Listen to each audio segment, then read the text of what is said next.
Alright guys, TacticalRab back again today. Hope you're all doing well and enjoying your day so far, and welcome back to the absolute insanity that is the Valorant world. So much has happened in the past 24 hours, it's almost unfathomable. 100 Thieves confirming their new roster, Nadeshot talking about all sorts of stuff with regarding to this team, rumours that happened during the off-season, crazy stuff, Sinatraa doubling down on his position, and Nadeshot revealing why 100 Thieves are not going to go anywhere near him. Very much intrigued to your thoughts in the comment section below. Hit the like button if you enjoy the video, subscribe if you're new as always, I would greatly appreciate it. Really upset the channel, thank you very much indeed for doing that one. The Guards, they played today up against Optic. Before we talk about the Masters stuff though, we've got to dive into this 100 Thieves news. They confirmed their new roster yesterday, the roster we expected it to be, but still a surprise to a lot of 100 Thieves fans. This is the direction they decided to go through. Effectively a complete rebuild of the roster. Asuna stays, Bang stays from the previous iteration. Now they've got Will in as their duelist player. He's going to be on the Jets most of the time, at least 70% of maps, I think something like that is when it's been used so far at the Masters here. So Will's going to be kind of one of the biggest question marks on the team, I suppose. And still, he was potentially the player they wanted to go a different direction on. I believe Nadeshot even said that he wanted Tariq on the team, potentially in this role. But yeah, that didn't really happen, and they feel like Will has a lot of potential. I think in general, this team, kind of the younger guys, they're going to be very willing to be molded, and also I'm sure feel very grateful and excited about the possibility of playing on 100 Thieves. Sometimes it can be good to get players like that just for kind of what it can bring to the culture, right? Especially with Sean and DDK over there. So Asuna stays, he's effectively in the flex role, like Sean Gares kind of talked about it, right? The Bang, they wanted him as effectively he wanted to be a controller, so that's what he's going to do. Stella's coming in as their IGL, he was great on Saw, did a lot of great things with Saw, things considered. Bang is coming in as well as their controller, as we just mentioned. The Sova, there was an absolute no-brainer right here, of course, big shoes to fill for him after Hiko stepping away, I suppose, but yeah, Derek from Rise Nation, formerly of Rise, he's now joining 100 Thieves as the Sova. That, I guess, was one of the clearest options for them, and yeah, I'm pretty sure I mentioned the entire team at this point, so yes, that is the team of 5. These are the guys: Asuna, Bang, Stella as the IGL, Will, Derek. A very different look roster to what they've had before. Of course, Ethan not involved here at all. We'll have to talk about that in a second, exactly what went on the Ethan front and what we might expect to see from him in the future. But some words here from Derek. So grateful for this life-changing opportunity. That's why I like the direction that Sean and DDK have gone for here. They've kind of out with the old, very much in with the new, and these guys, I'm sure, are very excited to prove Sean and DDK right for making this decision, kind of a give back to the fans after the difficult few, I suppose, years, honestly, at least a year or so, that they've suffered with this 100 Thieves squad, all the roster changes, all the frustrations, and also just, making the most of this opportunity that they've been granted on a massive organization like this. I feel like that's certainly going to be the case for Will. Like, they have a lot to prove. Whether they quite have what it takes in terms of individual talents, I think that certainly should be there, but, whether it's going to be good enough to compete with the top dogs, I guess they will only have to find out as time progresses. Of course, one of the pieces here was Ethan. I believe, at least, from our understanding right now, they were trying to get Ethan involved with this team. They want him involved. They were trying to get the pieces to fit around Ethan that could still make it work within the roster. But Ethan at some point decided that he actually didn't really want to go down this route. His tweets didn't really, air this out. But Nadeshot said in a clip I'll share for you guys here in just a second that they wanted to make Ethan work, and the team was kind of aligned on the fact that, okay, we want to get Ethan in. Ethan wants to stay. Like, how can we make the roles work? What players do we pick up? Like, who do we not get in? These type of questions to try and figure it out with Ethan. But then, effectively, Ethan was like, look, he wasn't really happy the way the team was going, wanted to try a chance elsewhere. Like, 100 Thieves locked in the roster they had now, which maybe suited their kind of ambitions slightly better anyway, and Ethan's going to go elsewhere. Sinatraa also said on stream last night he thought Ethan was their best player, that maybe this new roster won't work out all that well for them, but as he describes, things didn't work out, but I wish them the best going forwards, exploring all options for the next VCT season. He doesn't mean next season, he clarified, he just means for the next Masters cycle, effectively, so he'll get an opportunity somewhere, we've got to be pretty sure of it. He actually describes that right here. Where could he potentially go? That is rather unclear. Like,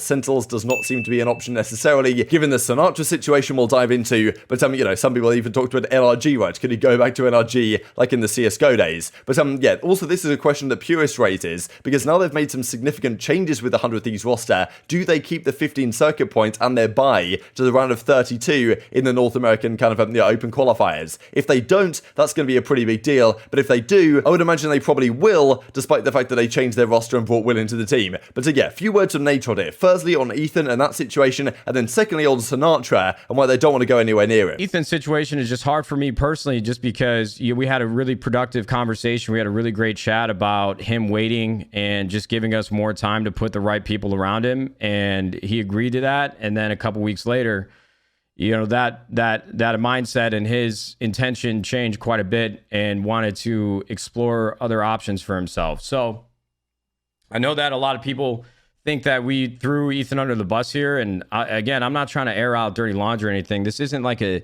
place of negativity. It's just, this is how players interact with teams, and this is how they interact with their own professional careers. You know, sometimes what we have for them just isn't what they think is best for their future, and that's fine. That's professional sports. That's esports. And so I wish them all the best in whatever comes next. Sinatraa? Yeah, that's a tough topic right there, man. There's a lot of opinions regarding Sinatraa as a player and his current situation with all the allegations that unfolded over the last year. We weren't going to work with Sinatraa. That's it. If you're talking about skill, with all emotion, with all the things that have transpired over the last year, you take that aside, Sinatraa is an incredible player. Sinatraa was an incredible player. And I'm sure he can still be.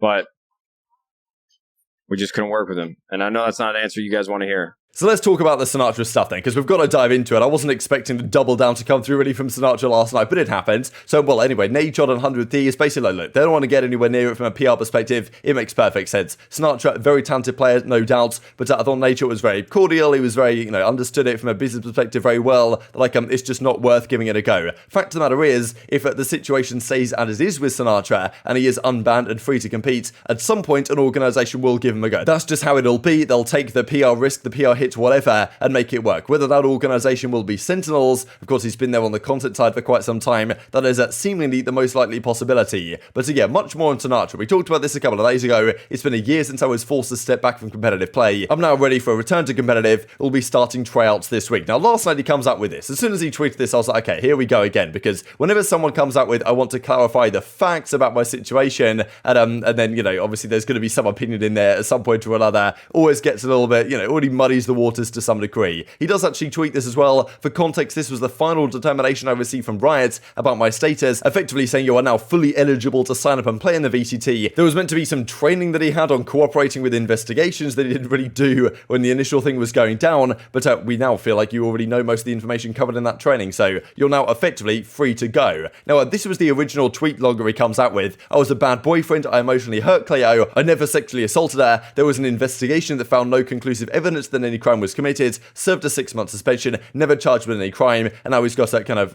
permission to go again. Of course, this doesn't address all the concerns and all the issues, right? People talked about the audio tape that came out at the time that has not been addressed, of course. The whole idea that, he wasn't, kind of cooperating with the investigation and misrepresenting things, he hasn't addressed that. That's always how it's going to be. When people come from their own perspective, they're not going to talk about the stuff that maybe they don't have the greatest perspective on, or at least they can't paint themselves in the greatest light on. Now, Cleo actually herself even came back out to this and said that she's actually emailed Riot about this. The fact that he's not had to complete any training whatsoever, she's not going to let that happen. And, some further details as well here on the right-hand side as Jake Lucky kind of points out. I believe her Twitter's private, but this is what she had to say. So, really interesting, complex situation. And, just to mention this actually as well real quick, because this is what Riot initially said when they banned him for 6 months. Effectively, this middle paragraph was kind of the interesting one. The operations team had serious concerns with Sinatra's conduct during the course of the investigation. It was determined on at least 2 occasions Sinatraa misrepresented certain facts, made false statements, and did not cooperate with the investigation in a way expected of a professional Valorant esports player. So, despite the fact that there was no official charge or anything, he couldn't be found guilty,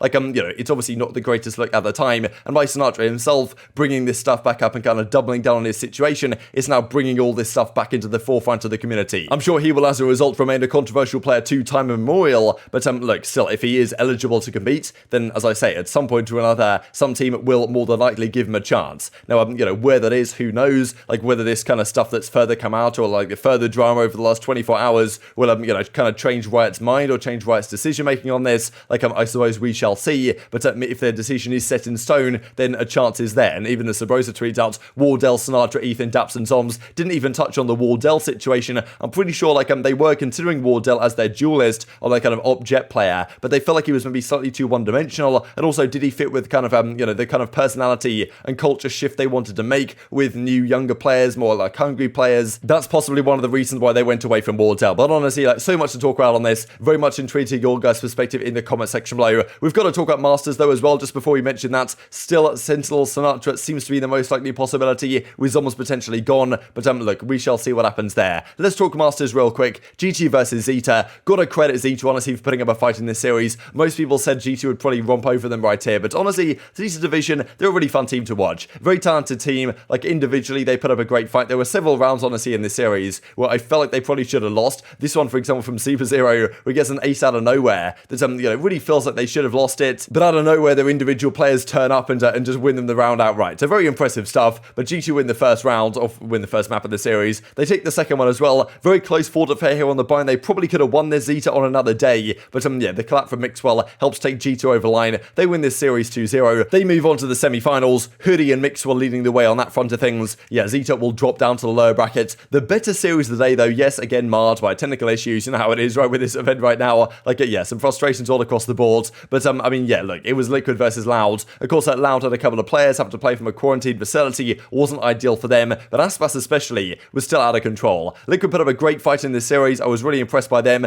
Game 1 goes the way of Loud in the end, though. Despite Scream hitting these fantastic shots here with the Sheriff, Game 2 goes the other way on the Haven here, but, like, honestly, one of the more ridiculous rounds you're going to see. Look at this from Scream. He's got the knives out, goes into this corner, and this lad just jumps up and down. I can't honestly believe he did that, Aspas. Like, just the pure disrespect to try and get this guy out of the way. The double updraft comes through. Like, Scream must have been absolutely mind-blown seeing him do this. Still turns around and gets the final kill anyway somehow, and then Aspas closes it out with a classic. Just like, what am I even looking at right here? What is this professional Valorant play? But, you know, somehow they win this round. They win the map. They take it to a game 3. And here we have a bit of a Mexican wave that comes through here. It's 7-7 as it was on this final map. We've got Leg and the rest of the guys. Like, you know, Yabby doesn't seem to do the greatest job right here, but in fairness, Yabby had some phenomenal moments this series on his front. But yeah, Loud win it in the end. A very close fought affair. But yeah, impressive work from the Loud guys, no doubt. Like, the guys in the quarantine room are super hyped about it. And very impressive stuff, because this can throw off a team's chemistry and coordination. But look, they made it work. Liquid go down. Loud, of course, effectively a Brazilian super team you can look at them as. Like, Stacey was great. Aspas was great, of course. The final series stats look like this. Great performances from Scream, Yampy especially. But again, not quite good enough to get them over the line. They drop down to the lower bracket. Fair play, right? Liquid, of course, were only here because FPX couldn't make it. Put up a great fight, to be honest. But yeah, Loud probably were the favourites into this series. They move on. We'll look at the bracket here in just a second. Wanted to touch on this as well, of course, because we're during Ramadan right now, and Scream and Navera having, you know, a tough time, as they say. I can't even think properly due to all those whiffs, having not eaten all day. Now, effectively, they could break the fast at, well, 20 hours, 59 minutes, so I guess that was why there was a bit of a break, but he reckons they only got six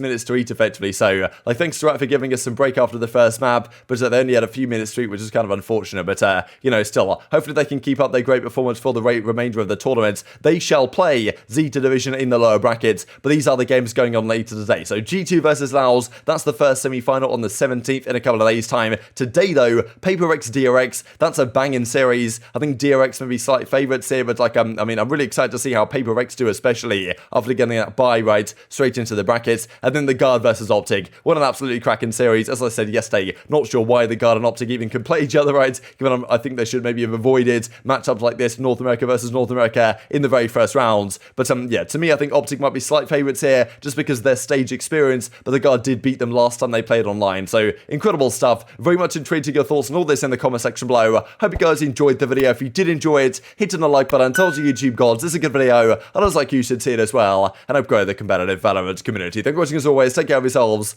and I will see you next time.